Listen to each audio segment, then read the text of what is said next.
The sea was calm, but every sailor in the harbor spoke of storms that could not be seen. For weeks the town had been filled with talk of an island that appeared only once every 100 years. Old men in the tavern swore they had heard it from their fathers. Fishermen said they had seen strange lights in the distance, moving like lanterns far across the horizon. Some called it a curse, others called it a blessing. Yet all agreed on one thing: the island was wrapped in fog, and no map could ever show its true place. Myra stood on the wooden pier, looking at the open water. She was not a woman of wealth or noble blood. She was a simple explorer with a heart that always pulled her toward mystery. She had read fragments of old scrolls and listened to endless stories. To her, the island was not only a legend. It was a promise, a place where truth waited. She believed it hid the remains of a vanished people who had once walked side by side with humans. While others laughed at such ideas, she carried them like fire in her chest. Beside her stood Tomasz, a sailor with broad shoulders and steady hands. He had spent most of his life on ships, moving from port to port. Unlike Myra, he did not believe in old stories. But he trusted her. He had seen her courage when storms rose, and he had seen her kindness when others turned away. If she believed the island was real, then he would help her find it. For him, loyalty was stronger than doubt. The ship they had gathered was small, no larger than a fishing boat, but strong enough for the journey. The crew was a mix of dreamers and wanderers. Some hoped for treasure. Others hoped for glory. A few only wished for adventure. They all listened as Myra spoke before the mast. "The island will rise," she said. "The sea itself will guide us when the time is right. We do not search for gold or power. We search for truth. What we find may change how we see ourselves." Her words stirred something in them. Even those who doubted found themselves leaning forward, caught by her voice. Tomasz watched quietly, knowing that Myra had a gift. She could make people believe, even if they feared. That gift was what made him follow her across the world. At dawn they left the harbor. The sun climbed slowly, painting the waves in silver light. For a time the sea was friendly, and the crew laughed as gulls followed their sails. Days passed without storm, but the ocean began to change. The wind fell quiet. The gulls vanished. The water grew smooth as glass, reflecting the sky with strange perfection. Their compasses began to twist, needles spinning as if lost. The crew whispered among themselves. One said they had entered a place where time did not flow as it should. Another said the island was pulling them, guiding them into its grip. Tomasz tried to keep order, but even he felt uneasy. Myra stood at the bow, eyes fixed on the horizon. She felt something ahead, not with her sight but with her heart. It was as if the sea itself breathed, waiting for them to cross into its secret. On the fourth night, strange lights appeared. They flickered far across the water, faint but steady, like stars resting upon the waves. The crew gasped. Some fell to their knees in prayer. Tomasz narrowed his eyes, uncertain if it was trick or truth. But Myra smiled, her voice calm. "The island is near," she whispered. The next morning the sky was pale, and a wall of fog stretched before them. It rose from the water like a curtain, endless and thick. No bird flew through it, no sound came from beyond. The crew looked to Myra, fear in their eyes. She stepped forward without hesitation. "This is the gate," she said. "If we pass through, we will see what others have only dreamed." Tomasz placed his hand on the tiller, guiding the ship slowly toward the fog. His face was stern, but his heart beat fast. The crew held their breath. The moment the bow touched the mist, the world seemed to change. The air grew heavy, cool against their skin. The sound of the sea faded, replaced by echoes that did not match their own voices. The sails flapped though there was no wind. They moved deeper. The fog swallowed them whole, leaving no trace of sky or horizon. Myra's eyes shone with wonder. Tomasz gripped the tiller tighter, every sense on edge. The crew huddled close, whispering prayers, clinging to one another as if the mist itself could take them. Then, at last, the shadow of land appeared. Black cliffs rose from the fog, sharp and tall. Ruins stood upon them, broken towers half hidden by vines. Stone arches lined the shore, carved with shapes no one could name. The island had risen, and it waited in silence. The ship anchored in the shallow waters. Myra stepped onto the sand first, her boots sinking into ground that felt both solid and strange, as if it remembered every foot that had touched it. The air smelled of earth and salt, but also of something older, something untouched for centuries. She looked back at Tomasz and the others. "We have found it," she said softly. "The island of the vanished." The fog thickened around them, as if closing the world outside. The sea was gone from sight. All that remained was the island and its secrets, waiting for those who dared to uncover them. The island stood like a ghost in the mist, its cliffs dark and sharp against the pale light of the fog.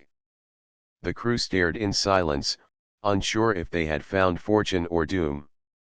The air felt heavy, each breath thick as if the island itself pressed down upon them. Tomasz tightened the ropes of the ship, his hands steady but his mind uneasy. He had faced storms, pirates, and endless seas, yet this silence felt more dangerous than any storm. Myra stepped forward on the sand, her eyes drawn to the great cliffs. Vines hung down their faces, twisted and thick, but even they could not hide the carved stones.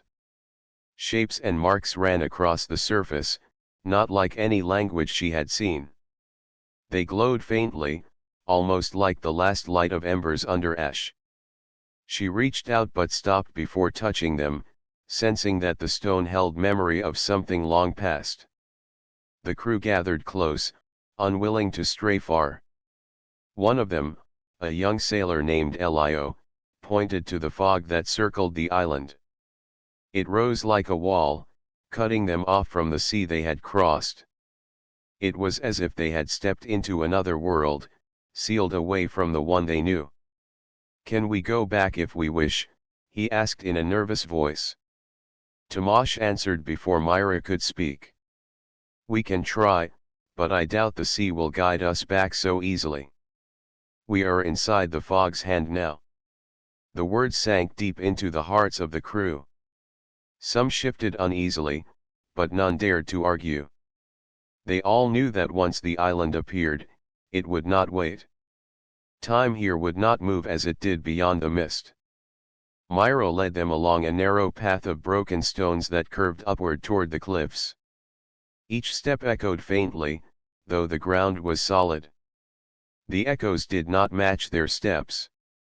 Sometimes they came before, sometimes after, as though unseen travelers walked with them. The crew whispered, their fear growing stronger. The path climbed to a wide arch made of black stone. The arch was taller than any tower in their homeland. Strange symbols were carved deep into its frame, worn by time but still glowing faintly in the fog. Myra studied them carefully, her mind racing. She had read many old tales, yet none matched these signs. They spoke of something older than kingdoms, older than the seas she had sailed. Beyond the arch stretched a valley covered in ruins. Towers stood half broken, leaning as if they had grown tired of standing. Bridges of stone crossed the valley, some broken in the middle, leaving empty gaps that led nowhere. Strange machines of iron and crystal lay scattered, rusted but still humming faintly as if waiting for hands that knew how to command them. The crew stood in awe. Some whispered prayers, others clutched their charms. Even Tomasz, who trusted only what he could see and touch, felt the weight of the place. This was not built by ordinary men. Something greater had shaped these halls and towers. They moved deeper, their footsteps soft on the cracked stone.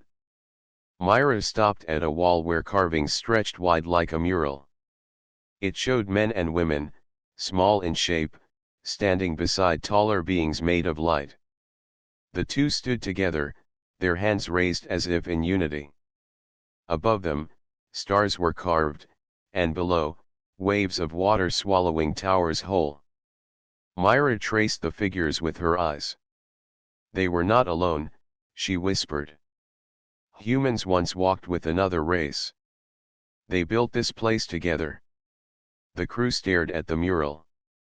Some shook their heads in disbelief, others looked with wonder. Tomasz said nothing, but his eyes stayed on the figures of light. There was power in them, a power that seemed both beautiful and dangerous. As they turned to leave the mural, the ground trembled beneath their feet. Dust fell from the broken towers, and the sound of stone grinding against stone filled the valley. The crew panicked, some running back toward the arch. Myra held her ground, her eyes scanning the fog. "It is not the earth," she said firmly. "It is the island. It is alive." Her words made the crew freeze. The trembling stopped as suddenly as it had begun. The silence that followed was even heavier than before. From the edges of the fog, strange shapes seemed to move. Shadows flickered between the broken towers, not fully formed, not quite human. The crew whispered in fear, gripping their ropes and knives. Tomasz stood beside Myra, his jaw tight. "We are being watched," he said quietly. Myra nodded. She had felt it since they first stepped onto the sand. The island did not welcome them, but it did not drive them away either. It was waiting, measuring them. They pressed onward, reaching a wide open square in the heart of the ruins. A broken fountain stood at its center, dry but still carved with flowing shapes of water. Around the square were statues, tall and proud, their faces worn away by time. Some had wings, others had crowns of light. None were like humans, yet none were entirely different. The fog thickened at the edges of the square, rising higher as if walls of smoke enclosed them. The crew gathered close, their hearts racing. Myra stood tall, though her hands trembled slightly. "This is not the end," she said, her voice calm but strong. "It is the beginning. The island is testing us." The crew listened in silence. They could feel it too. The fog wall was not just mist. It was a boundary, a living barrier that kept secrets hidden. And now they stood inside, with no path but forward. Myra looked at Tomasz, and he gave a short nod. Together they led the crew deeper into the ruins, unaware of what waited ahead but unwilling to turn back. The fog followed, closing around them like a cloak. The island had accepted their step, and now its true face was about to be revealed. The ruins stretched wide before the crew, broken towers rising like teeth of stone through the fog. Every step they took echoed strangely, as though the ground remembered footsteps from long ago. Myra walked at the front, her eyes tracing every mark on the walls, every shadow in the mist.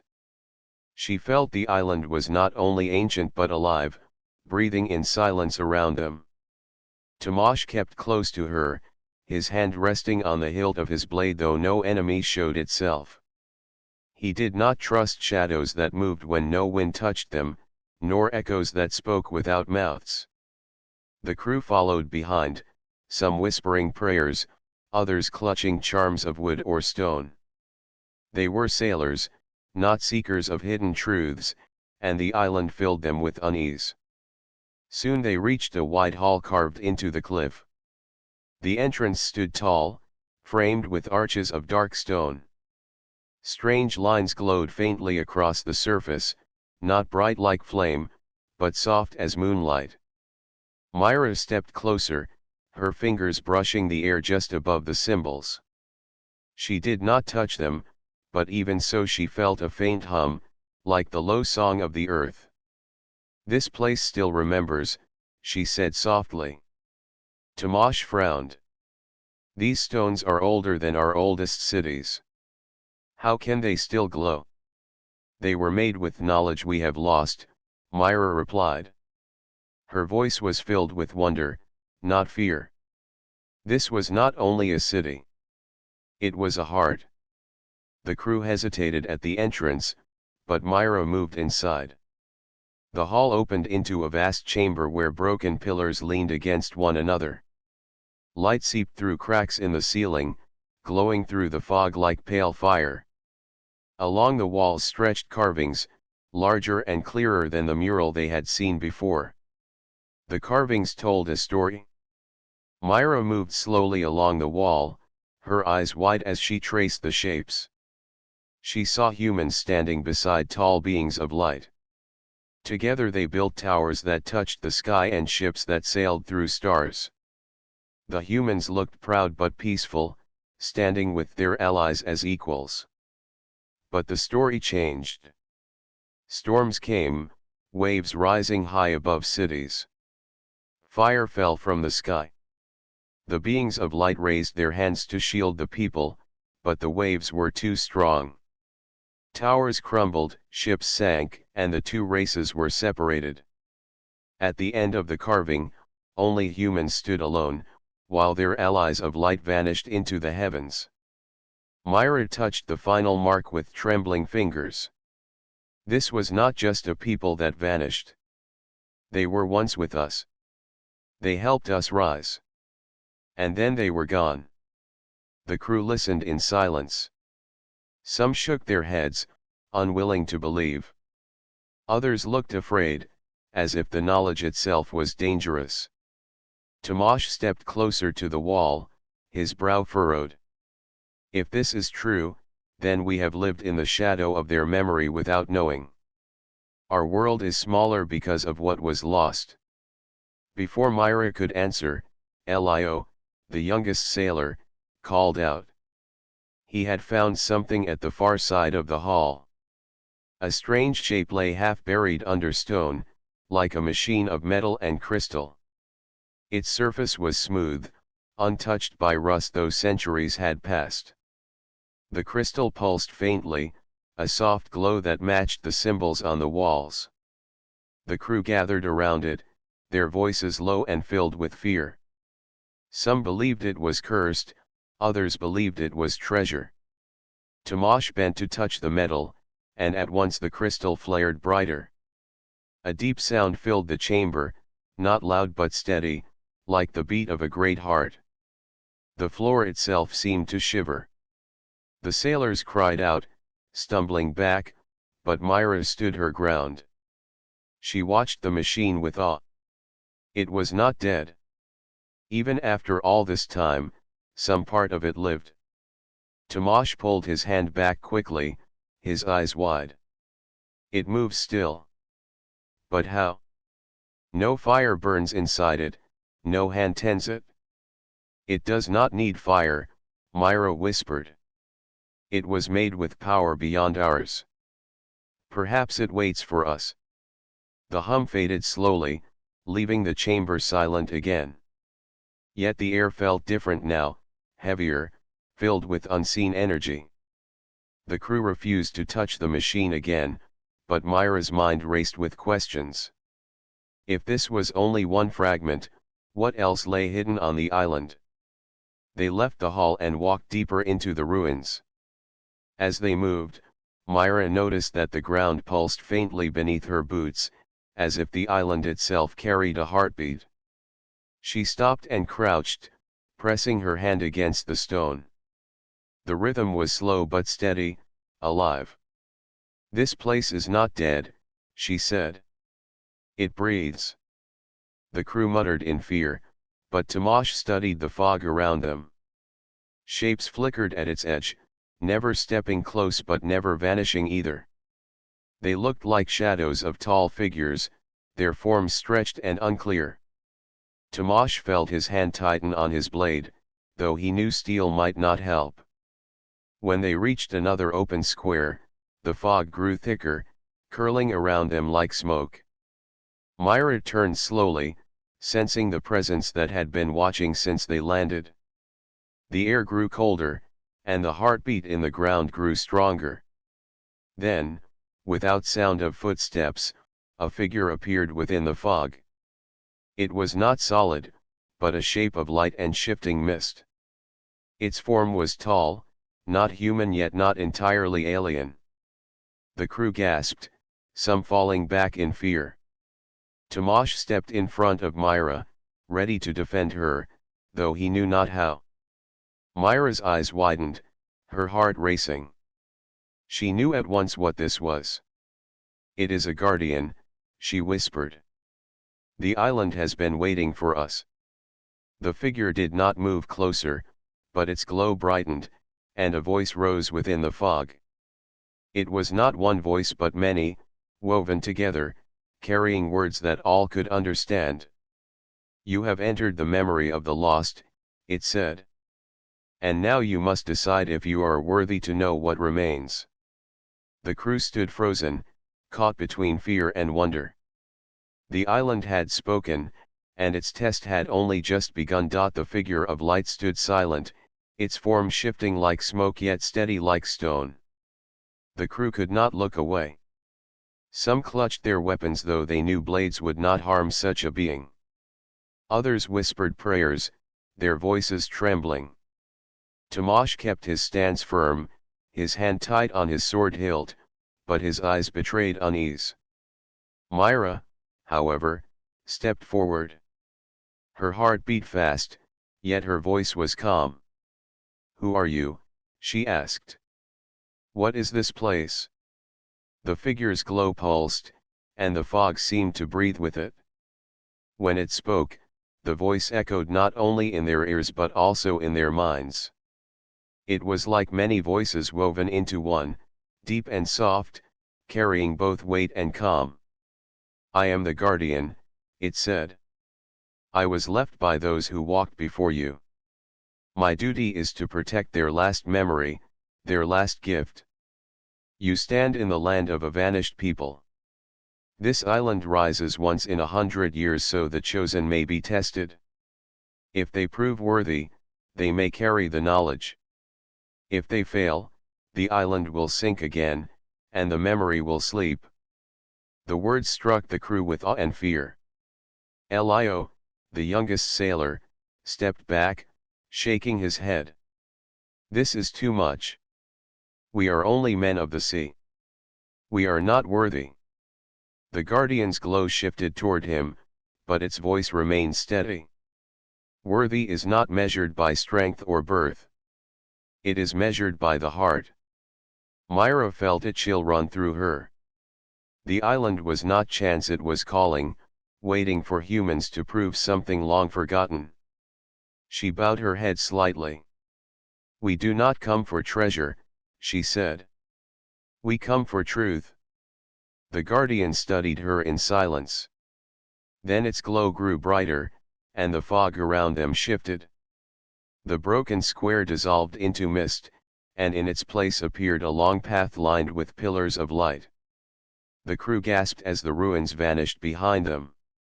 They were no longer in the same space, though their feet still touched solid ground.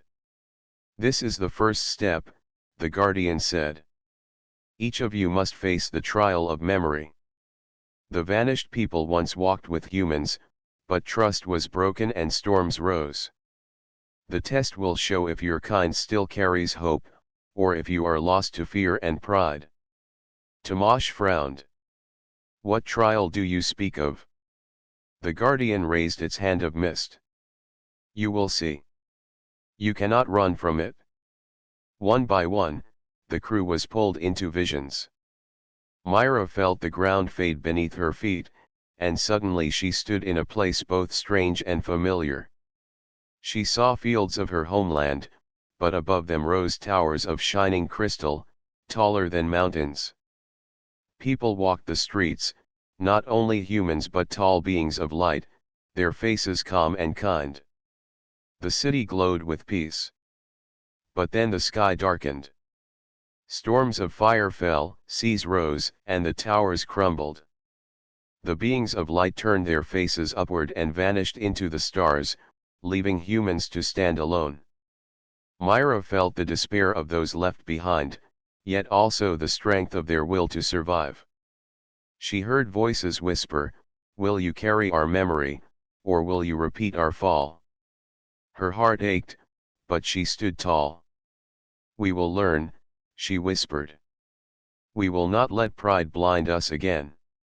The vision faded, and she found herself back on the path of light. She gasped softly, her chest heavy, but her spirit firm. Nearby, Tomasz staggered from his own vision. He had seen a world where humans rose to the stars with power but turned their strength into endless war. He had felt the weight of destruction, cities burning not by storm but by human hand. In the end, he saw silence, a world without life. His heart pounded with shame, but he clenched his fists. "We are more than our failings," he said aloud. "We can rise without destroying." Other sailors stumbled back from their trials. Some cried, some prayed, and some looked lost. A few had faced their fears and chosen hope. Others had turned away, unable to carry the weight. The Guardian's glow moved among them, silent, as if studying each soul. At last it spoke again. "Some of you hold courage, some hold fear. This is the nature of your kind. But the test is not finished. Beyond lies the core, the last gift of the vanished. Only those who stand firm may walk there." Elio, still shaken, stepped forward. His eyes were wet with tears. "I saw a vision where I was given a choice. In it, I could take all riches for myself or share with others. I chose wrong. I chose greed. The vision cast me out. I am not worthy." The Guardian's form flickered, then steadied. "Even in failure, truth is revealed. To know your weakness is the beginning of strength. But the island will not open its heart to those who cannot rise above." Elio hung his head, stepping back with sorrow. The fog thickened around him, and he was carried gently to the edge of the ruins. The crew cried out for him, but Myra held up her hand. "This is his path. We must continue." The Guardian turned once more to Myra and Tomasz, its glow brighter than before. "You have seen the past. You have felt the weight of choice. Now you will see the hidden heart of the island. What you do there will shape not only your lives, but the path of your people." The fog began to move again, curling like waves. The path of light stretched forward, leading deeper under the ruins. A soft hum rose from below, steady and deep, like the beat of the earth. Myra and Tomasz exchanged a look. Both felt fear, but neither turned away. The Guardian raised its hand, pointing to the path. "Come. The core awaits. Prove that humans are still worthy of the stars." With that, the figure of mist turned, leading them forward. The crew followed slowly, their hearts heavy yet burning with wonder. The island had opened its first secret. Now, the greatest one waited beneath. The path of light stretched ahead, glowing faintly in the heavy fog. The Guardian moved before them, silent and tall, its body made of shifting mist and brightness. The crew followed with slow steps, their hearts uneasy. Each man and woman knew the island was testing them, but none could guess what waited deeper in its heart. The air grew colder as they walked. The ground beneath their boots hummed faintly, pulsing like a slow heartbeat. Tomasz kept one hand on his sword, though he knew steel was useless here. Myra walked close to him, her face calm though her eyes were sharp. She felt the island's weight pressing on her, but she also felt a strange warmth, as if unseen hands guided her steps. At last the guardian stopped. Before them opened a wide hall carved into the rock, its ceiling so high it vanished into the mist above. In the center stood a circle of stone, glowing faintly. The guardian raised its hand. "This is the place of memory," it said. "Each who enters must face what lies within their heart." The vanished people walked with humans once, but storms rose when pride grew greater than unity. Now you must show whether your kind still carries hope or if you will fall as before. The crew looked at one another with fear. No enemy stood before them, yet the test felt heavier than any battle. Myra stepped forward first. She entered the circle, and at once the hall vanished around her. She found herself standing in a great city of shining crystal towers. The streets glowed with soft light, and people walked peacefully side by side with tall beings of light. Myra's heart lifted at the sight. This was what humans could become if guided by wisdom. But the vision shifted. The sky darkened, storms rolled in, and waves rose higher than mountains. The beings of light tried to hold the waters back, their forms glowing brighter, but the waves swallowed the towers. Humans cried out in fear, clinging to their allies, but soon the tall figures vanished into the stars, leaving mankind alone in the ruins. Myra fell to her knees, tears filling her eyes. A voice whispered around her. "Will you carry our memory, or will you let pride blind your people again?" Her heart ached, but she raised her head. "We will remember. We will not repeat the same fall. Even if we walk alone, we will walk with hope." The vision faded, and Myra stood once more in the hall. Her breath shook, but her spirit was steady. She had chosen truth over despair. Next Tomasz stepped into the circle. He felt the ground vanish, and suddenly he was standing on a world far beyond his own. Humans had reached the stars, building great ships, colonizing distant lands. For a moment pride filled him. But the vision turned dark. He saw humans raising weapons against one another, burning worlds with fire, destroying in the name of greed and power. Tomasz fell to his knees, his chest heavy with shame. He had seen battles before, but nothing like this. Whole worlds lay empty, silent after the wars. A voice whispered to him. "This is your future if you choose pride over wisdom. Do you believe your kind can change?" Tomasz clenched his fists, forcing himself to rise. "Yes," he said, his voice shaking but firm. "We are not only our failings. We can rise without destroying. We can be better." The vision faded, and he returned to the hall. Myra met his eyes and gave a small nod. She saw his strength, and he saw her courage. One by one, the other sailors stepped into the circle. Each faced a different trial. One saw himself as a ruler, given power to guide his people, but he used it for his own gain and lost all he cared for. Another saw endless riches before him, gold and jewels, but when he chose them, the vision turned to ash in his hands. A third faced his deepest fear, to be alone, forgotten, with no voice to call his name. Some passed their trials, choosing truth, courage, or kindness. Others failed, giving in to fear or greed.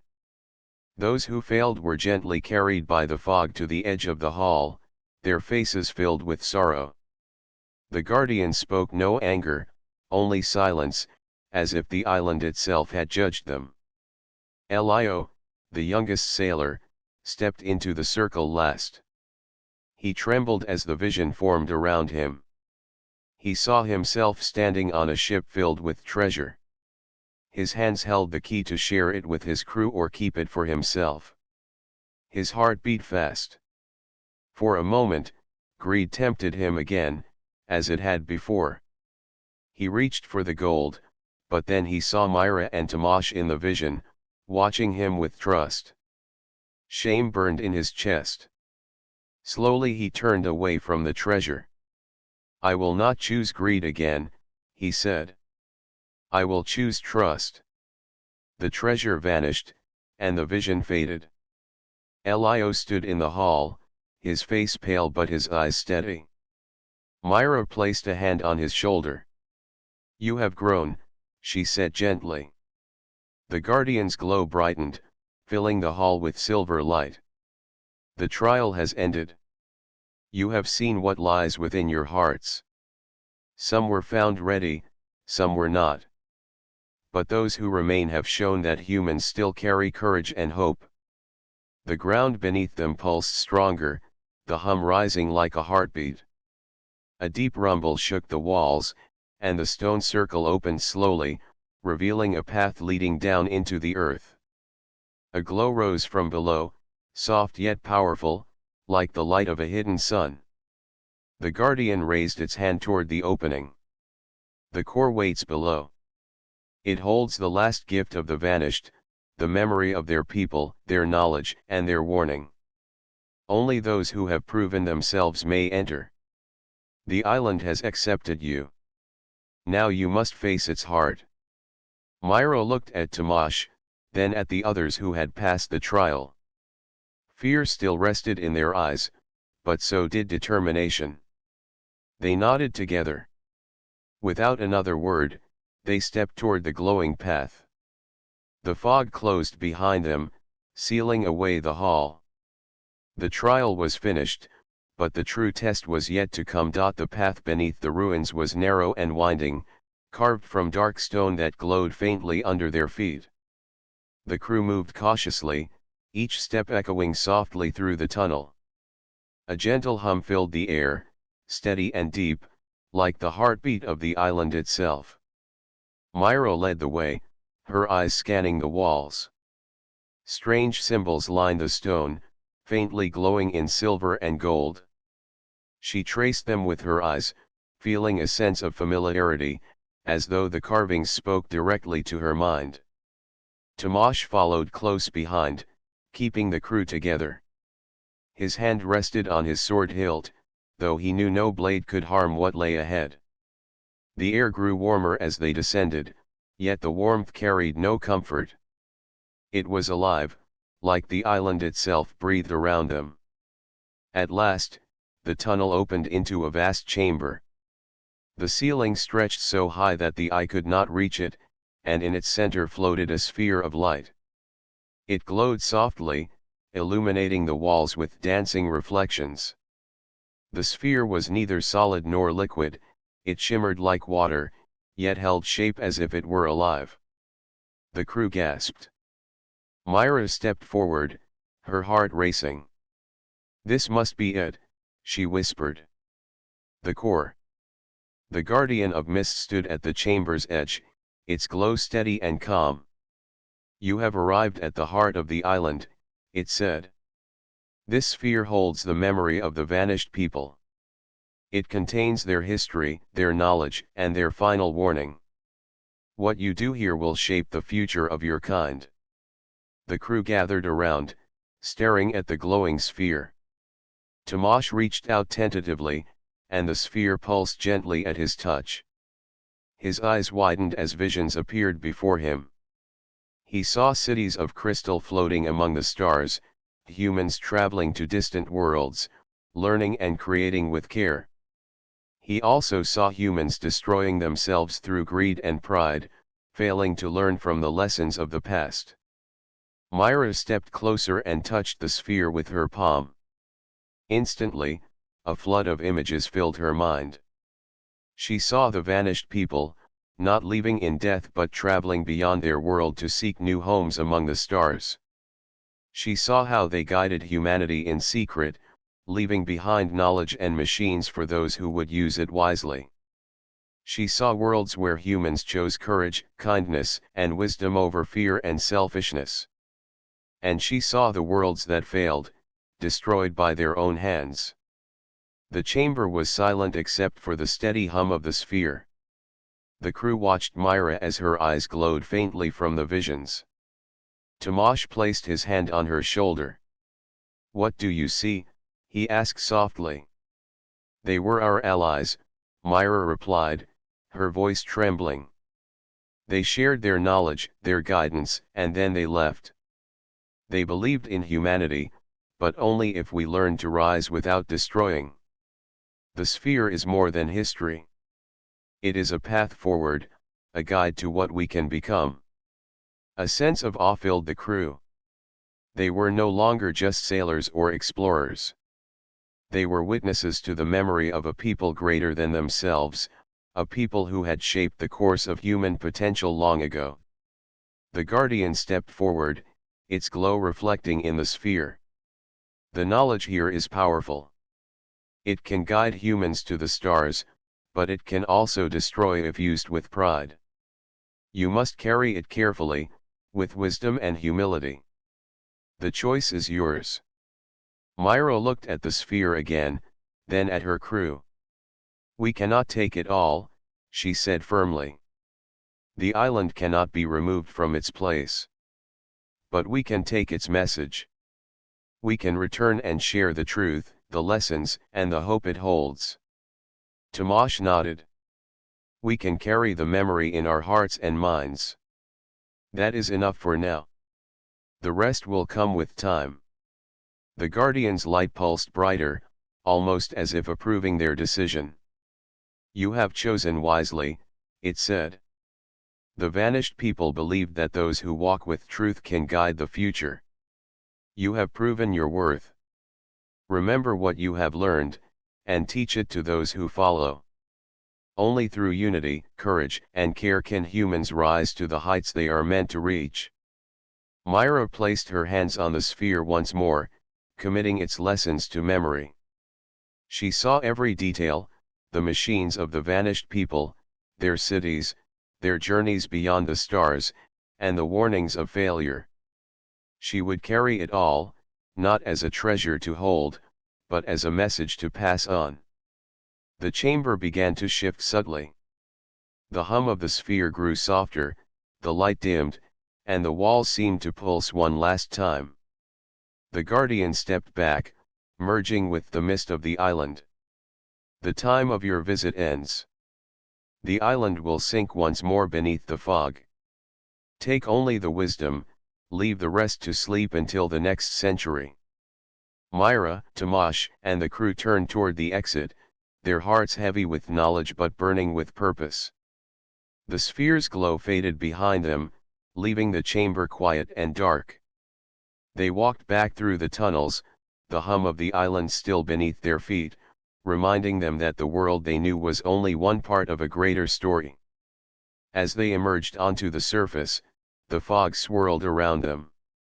The cliffs of the island loomed one last time before fading into the mist. The crew watched in silence, understanding that they had witnessed something extraordinary.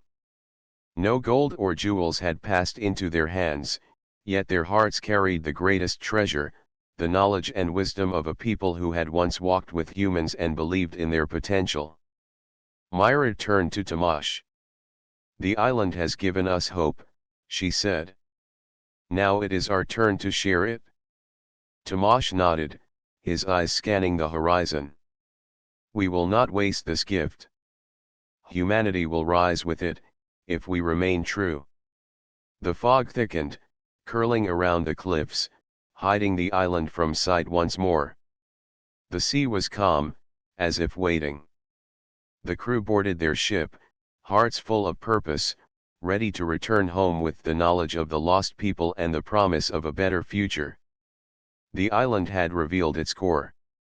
The greatest secret was not treasure or power, but a vision of what humanity could become if they chose courage, wisdom, and hope. The ship rocked gently on the calm sea, the fog curling thickly around them as the island slowly disappeared from sight. Myra stood at the bow, her hands resting lightly on the railing, eyes fixed on the horizon. The island had vanished, leaving behind only mist and memory. But its lessons were heavy in her heart, glowing brighter than any treasure they could have taken. Tomasz leaned beside her, scanning the horizon with cautious eyes. Though the sea was quiet, he felt the island's presence lingering, as if it followed them in spirit. The crew moved quietly on deck, their faces thoughtful. No one spoke of gold or glory. Each carried the weight of what they had seen, the vanished people, their cities, their guidance, and their warnings. Myra turned to the crew. We cannot take the island itself. We cannot take its machines or its power. But we can carry what it has taught us. We can share the knowledge, the hope, and the courage it offers. That is our gift. The sailors nodded. Some were young, still learning the ways of the world, but all understood the importance of what they had experienced. They had been tested by the island and by their own hearts. They had faced fear, greed, and pride, and many had chosen courage, truth, and care. Elio, the youngest among them, stepped forward. His eyes were wide, filled with a mixture of awe and determination. I will remember, he said softly. I will tell others what we have learned. We cannot waste this chance. Tomasz placed a firm hand on Elio's shoulder. You speak wisely. Each of us must do the same. We carry more than memory. We carry responsibility. The future depends on what we choose to teach and how we act. Myra's eyes lifted to the sky. The clouds above were thin now, the first rays of sun breaking through. She felt a warmth in her chest, a quiet hope that humans could rise to the heights the vanished people had believed they could. The island gave us a gift, she said. Not of gold or jewels, but of knowledge. It trusted us with the future. As they sailed further, the crew spoke quietly among themselves. They discussed the visions, the trials, and the core. They debated what humanity could do with such knowledge. Some feared that power could tempt others, that greed might undo the lessons of the island. But they all agreed on one truth: courage, unity, and wisdom must guide every step forward. Tomasz spoke to the crew, his voice strong and steady. We are sailors, explorers, but also messengers now. We must share what we have learned. We must show others that humans can choose hope over fear, courage over pride. That is our duty. Myra nodded, feeling the weight of his words. The sea stretched wide before them, endless and calm. The journey back to their homeland would be long, but each wave seemed lighter now, carrying them toward a future shaped not by chance, but by choice. The ship passed through the fading fog, leaving the island completely behind.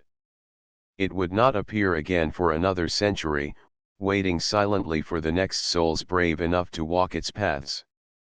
The crew could not touch its machines or hold its glowing spheres, yet they carried something far greater, the memory of a people who had believed in humans and the hope that humans could rise to meet that belief. Myra looked at Tomasz. We have seen the past, and we have seen what humans can become. Now it is our turn to shape the future. Tomasz smiled, a small but steady curve of his lips. And we will. Not with power, but with wisdom. Not with fear, but with courage. That is how humanity will honor the gift of the island. The crew fell into silence again, each lost in thought. Myra felt a quiet pride. They had faced trials and visions, yet none had wavered in their determination to do what was right.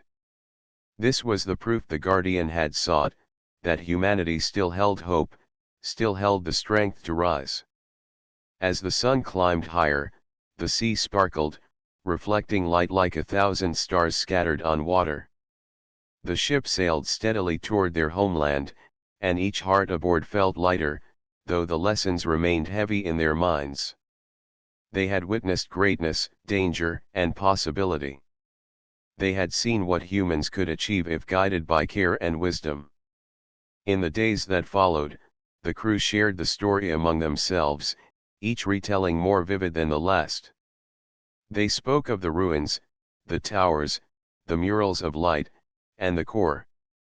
They spoke of the trials, the visions, and the guardian.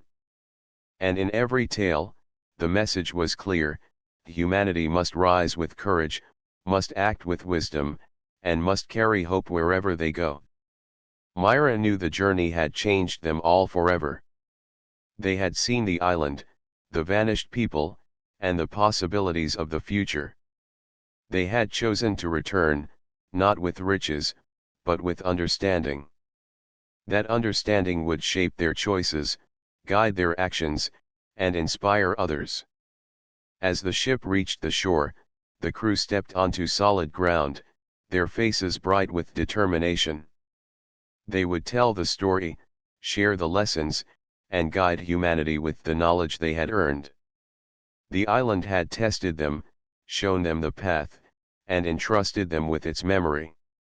Myra looked back at the horizon where the mist had swallowed the island. It had vanished, silent and hidden once more, waiting for another century.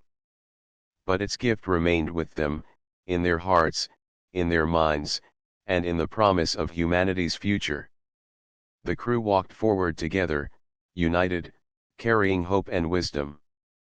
They had no treasure in their hands, but they held the greatest gift imaginable, the proof that humanity could rise, the proof that humans could still honor the past, and the proof that their story was far from over. The island had disappeared, but its message would live forever in those who chose to remember and act. Humanity had been tested, and humanity had chosen well.